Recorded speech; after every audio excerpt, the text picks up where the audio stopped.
There are some rulers in history who are remembered for what they built, and then there are rulers remembered for what they destroyed. King Herod was both. He was a man who built cities that touched the sky, temples that shimmered in the sun, ports that connected the world. And yet, his name is whispered with fear, because behind the beauty was a man who trusted no one, not even his own blood. Chapter 1. A King Without a Kingdom. Herod was not born a king. He wasn't even born into royalty. He came into this world around 73 BCE, in a land already heavy with tension, Judea. A land caught between faith and power, between tradition and empire. His father, Antipater, was a political survivor, a man who understood one truth better than anyone: Rome decides everything. And Rome was rising. While other rulers dreamed of independence, Antipater chose a different path: loyalty, not to his people, but to Rome. And young Herod grew up watching this, learning, absorbing. Power doesn't come from strength alone. It comes from choosing the right side. Chapter 2. The Rise of a Survivor. Herod's rise was not gentle. It was fast, sharp, and dangerous. At just 25 years old, he was appointed governor of Galilee. Young, ambitious, ruthless. He crushed rebels without hesitation. To Rome, this made him valuable. It made him feared. But fear, Herod would later learn, is a powerful foundation for a throne. When chaos erupted in Judea, an enemy seized power. Herod did not stay and fight a losing battle. He fled. Not in defeat, but in strategy. He went to Rome.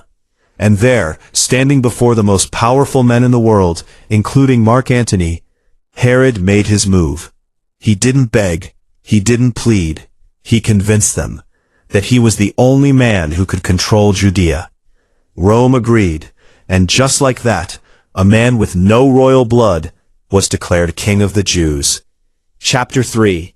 A Throne Built on Blood. But titles mean nothing without power to enforce them. Herod returned to Judea with Roman backing, and took his throne the only way he knew how: by force. War followed. Enemies were crushed, rivals eliminated, and slowly the throne became his. But Herod understood something chilling. Winning a kingdom is one thing. Keeping it is another. Chapter 4. Love, Power, and Suspicion. Herod married a woman named Mariamne. She was beautiful, royal, connected to the Hasmonean bloodline, the very lineage that gave legitimacy to the throne. For a moment, it seemed like Herod wanted more than power, maybe even love. But Herod's mind was never at peace. He began to suspect betrayal, whispers, plots, secrets behind closed doors. And when a man like Herod begins to doubt, love becomes dangerous. He accused Mariamne of treason, and then he had her executed, the woman he loved, gone, by his own order. But it didn't stop there. Herod's fear grew, stronger, darker. He executed her family, her supporters, even his own sons, because in Herod's world, trust was weakness. And yet, despite all this darkness, Herod built magnificently. He transformed Judea. He rebuilt the Second Temple in Jerusalem, turning it into one of the most breathtaking structures of the ancient world. He built cities like Caesarea, massive ports, fortresses, palaces.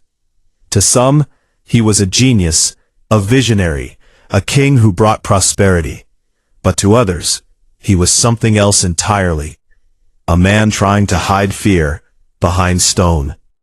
Herod's power always came with a condition: Rome. He had to remain loyal, always. When Mark Antony fell and Augustus rose to power, Herod did something remarkable. He adapted. He switched loyalty, and convinced Augustus that he was still useful.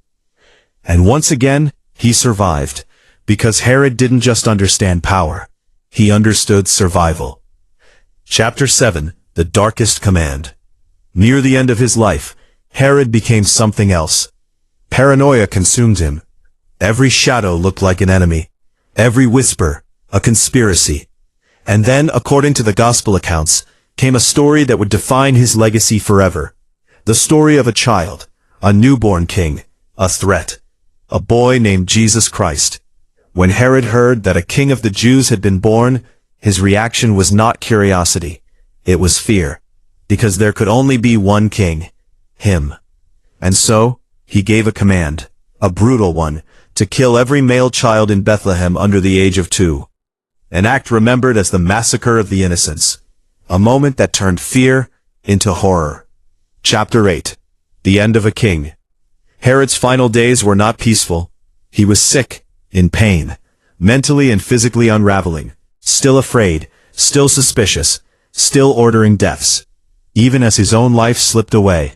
He died around 4 BCE, a king surrounded by power, but completely alone.